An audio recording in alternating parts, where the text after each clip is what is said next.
تو یہ جنگ سے پہلے بھی بہت سارے شعراء مکے میں پھر پھر کے جنگی تیاریاں کرنے کے لیے لوگوں کو چڑھائے تھے اشعار پڑھ پڑھ کے، وہ سب آئے تھے ہمت پیدا کر کے، لیکن جوش ایمانی کے سامنے، سرکار کے سچے غلاموں کے سامنے کون ٹک سکتا؟ پاؤں اکھڑ گئے ان کے، بھاگنے لگے، صحابہ تعاقب کیے۔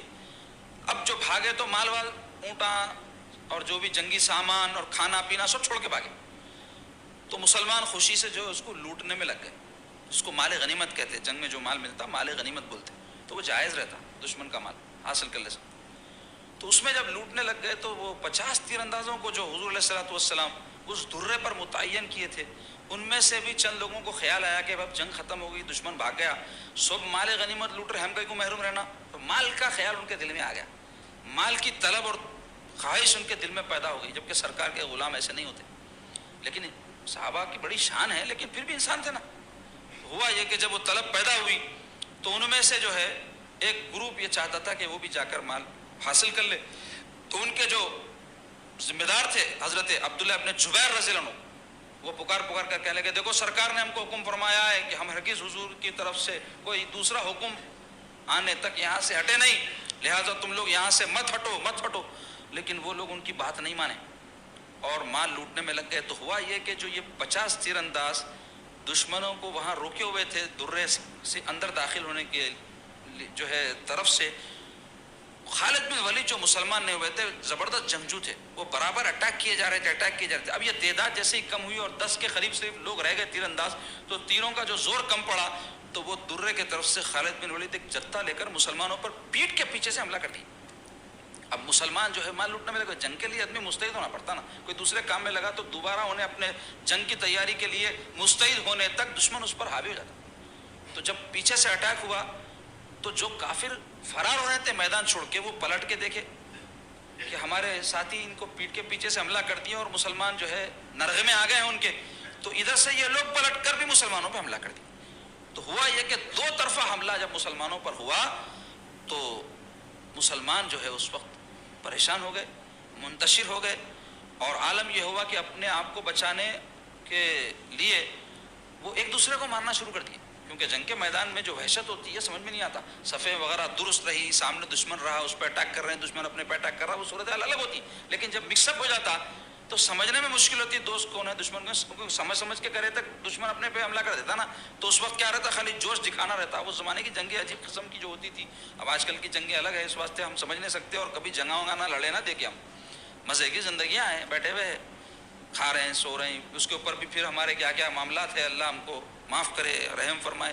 تو ایسی کوئی صورتحال تو زندگیوں میں آئی نہیں ہمارے، اور دعا کرنا چاہیے کہ آئے اور اسلام کے لیے کچھ کر گزرے، اپنی جان مال لٹانے کی نوبت آئے اور اللہ یہ موقع ہم کو عنایت کرے، کیونکہ دنیا پانی ہے، سب چھوڑ کے جانا ہے، جو کچھ اللہ کی راہ میں کریں گے وہ باقی ہے، آگے جانے والا ہے۔ تو ہوا یہ کہ مسلمان بہت پریشان ہو گئے اور کافروں کے بیچ میں آ کر دو چکی کے پارٹوں میں جیسے دانا پستا پس گئے۔ کیوں ہوا یہ؟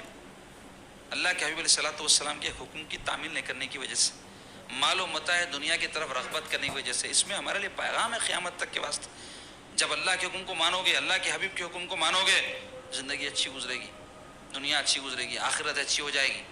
لیکن جہاں حکم کی خلاف ورزی کرو گے، مال کے پیچھے بھاگو گے، دنیا کے پیچھے بھاگو گے، عزت کے پیچھے بھاگو گے، شہرت کے پیچھے بھاگو گے، رسوا ہو جاؤ گے، پس جاؤ گے، دشمن تم پر غالب آ جائے گا۔ وہی ہو رہا ہے آج ہمارے ساتھ، تعداد بہت ہے لیکن محرومی یہ ہے کہ جیسی زندگی ایک مسلمان کی ہونا ہے وہ نہیں ہے۔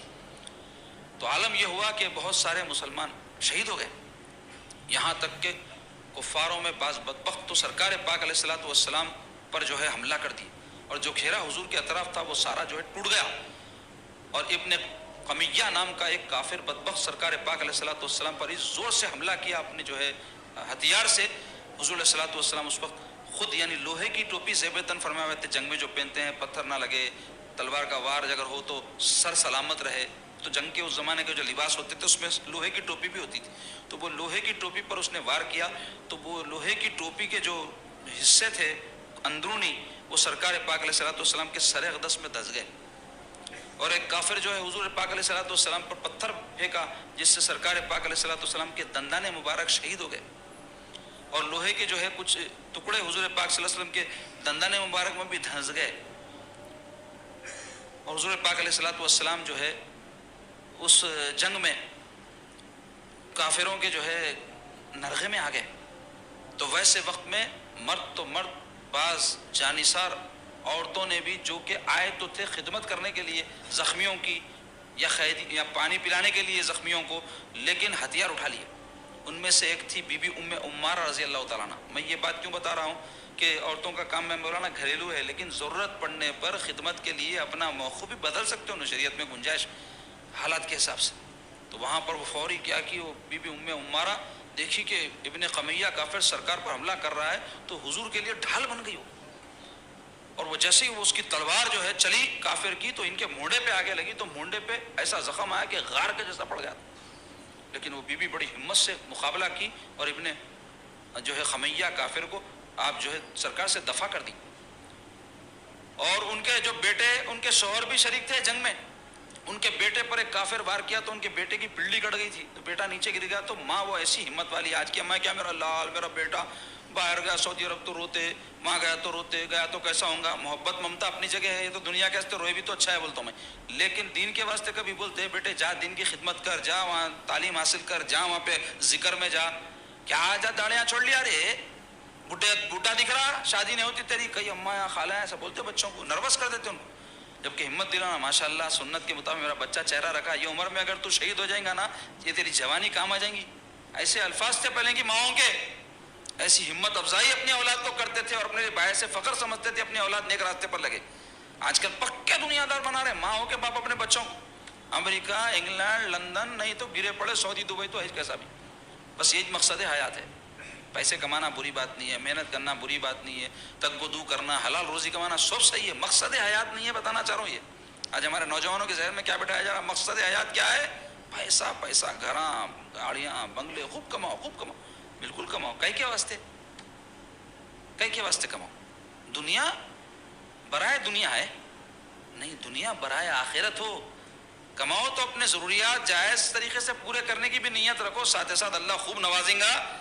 रिश्तेदारों पे खर्च करूंगा, दीन के काम में खर्च करूंगा, मस्जिद पे खर्च करूंगा, यहाँ करूंगा, ये अच्छा काम करूंगा, ऐसा सोचे बच्चों की, नौजवानों की। आजकल पैसे आए तो वो फला 2 लाख रुपए की 2 व्हीलर है कहते वो लूँगा, ये ख्याल नहीं आता अम्मा के साथ ऐसा करूंगा, बाबा के साथ ऐसा करूंगा। और रिश्तेदारों में फला की शादी नहीं हुई कहते पैसे नहीं है बच्ची का, नहीं उसमें से मेरी आमदनी में से कुछ दे दूंगा। होंगे अच्छे भी, 1% होंगे, जब 10% कर दे तो मार्जिन ने तो पकड़ लेंगे बाद में, मैं 1% में नहीं हूँ हजरत आप ऐसा बोले, मैं 99% में नहीं हूँ, 1 में हूँ बोलेंगे, तो 1% ने 10% कर देंगे मार्जिन अपना। मगर 90% तो क्या है नौजवानों का हाल? दुनिया, माल, मता, बराए दुनिया जिंदगी है हमारी। तो मुख्तसर अजीज़ों, ये शिकस्त का बायस बनता मुसलमान के लिए, हर जगह ये चीज़ आड़े आ जाती। तो वो बीबी क्या की, अपने बेटा जिसकी पिल्ली कट गई थी उस पर फौरी एक कपड़ा बांध के बोले बेटे उठ, चल मुकाबला कर काफिरों। उनके शौहर भी लड़े, इब्ने आसिम रज़ी अल्लाह अन्हु उनका नाम था, और इनके जो उम्मारा बेटे थे, इस वजह से इनको उम्मारा, उम्मारा की माँ। तो ये बीबी जो है सरकार के पास खड़ी हो गई, और जो सहाबा इधर उधर मुंतशिर हो गए थे, तो ये मुदाफ़त कर रही थी सरकार पाक सल्लल्लाहु अलैहि वसल्लम। तो उतने में क्या हुआ कि एक काफिर हुजूर के सामने से गुजरा, तो हुजूर फरमाया ऐ उम्मे उम्मारा, ये वही है देख जो तेरे बेटे को मारा था। तो ये बीबी आगे बढ़ के ऐसा तलवार का वार उसके पैर पे मारी, वो काफिर वहीं गिर गया और अपने सूरीन के बल जमीन पे लड़ लेते आगे बढ़ा। तो देख के सरकार हंसने लगे। तो ये देख के बीबी बड़ी खुश हो गई, अर्ज गुजार हुई, या रसूलल्लाह एक दुआ कर दीजिए मेरे लिए। सरकार पहले तो तारीफ करे कि उम्मे उम्मारा वाह वाह क्या काम की है, तो मर्दों की तरह जिहाद की है, फरमाया सरकार। तो बोले या रसूलल्लाह दुआ कर दें मेरे हक में। देखो ये मोहब्बत, ये चाहत सरकार से, दुआ भी करवा रहे हैं। तो क्या दुआ का मारूजा किए मालूम? बोले या रसूलल्लाह जैसा मैं यहाँ आपके साथ हूँ नहीं, जन्नत में आपके साथ रहूँ, बस ये दुआ हो। तो मेरे आका अलैहिस्सलातु वस्सलाम दुआ किए, अल्लाहुम्मा जअलहुम, उन्होंने तो मांगे थे खाली उनके वास्ते, मेरे आका उनके पूरे घर को शामिल फरमा ली। अल्लाहुम्मा जअलहुम रफ़क़ाई फिल जन्नह, कि अल्लाह इनको जन्नत में मेरा रफ़ीक बना दे। तो ये दुआ के बाद बीबी कहती थी हुजूर की दुआ के बाद मेरे को कुछ चीज़ नहीं होना, कोई फिक्र नहीं है।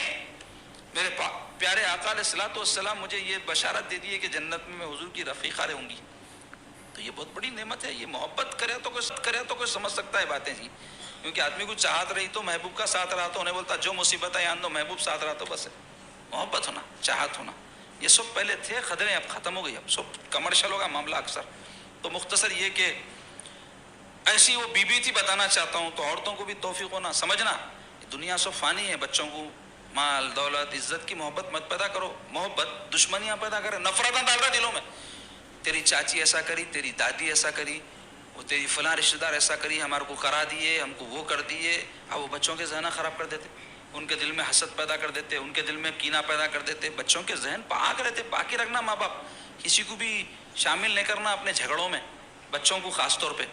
माँ बाप पे तेरा बाप क्या करा, पूरी उम्र उसके पीछे लगा, उसके दिल में बढ़ जाता हमारे बाबा हमारे अम्मा के साथ कुछ भी नहीं करे, उसकी आंखों पे ऐसा पर्दा पड़ता, पूरी उम्र बाबा करे बाद भी उसको समझ में नहीं आता मेरे बाबा कुछ भी नहीं करे बोलता। कितनी औरतें ऐसी हैं, अल्लाह माफ करे, मेरे तक ये भी मसाइल है। पूरी उम्र शौहर लगा दिया, कमाया धमाया, भेजा या घरा बना लिए, बच्चे नौकरियां के काबिल हो गए, खा लिए पी लिए, बड़े हो गए, बाबा साहब वापिस आए तो जीरो, कुछ भी न था। अब आते ही उनको ऐसा कर दिए, कुछ करे नहीं। क्यों? माँ जो है एहसास नहीं दिलाई, तुम्हारा बाप तुम्हारे लिए मेहनत करता, तुम्हारे हस्ते सब मुशक्कतें उठाता, देखो तुमको मुझको छोड़ के जाके हमारा हैरा कुर्बानी देके उन्हें तुम्हारे हस्ते कर रहा। कुर्बानी है ना बहुत बड़ी है जो बाप बाहर जाके रहते अपनी औलाद के लिए। कई ऐसे बेगैरत बाप भी है, बाहर जाके रहते, कमाते खाते, सब खत्म करके वहीं बीवी बच्चे परेशानियां, ये भी गलत है। तो मुख्तसर ये कि माओं को चाहिए अपने बच्चों की जहनसाजी अच्छे तरीके से करे, नफरतों से उनके सीनों को पाक रखे, मोहब्बत खुदा व रसूल पैदा करे। सरकार फरमाए अपनी औलाद को, सरकार फरमाए मोहब्बत सिखाओ, मेरी आल की मोहब्बत सिखाओ, कुरान मजीद सिखाओ, जो सिखाना है नहीं सिखा रहे हैं, जो नहीं सिखाना है वो सिखा रहे हैं।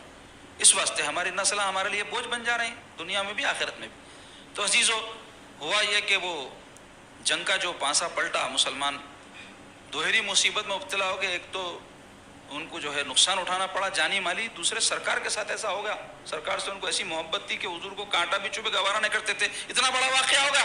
तकलीफ उनको पहुंच गई महज हुजूर के हुक्म को नहीं मानने की वजह से। फिर हुआ यह कि ज़रा मुसलमान जो है फिर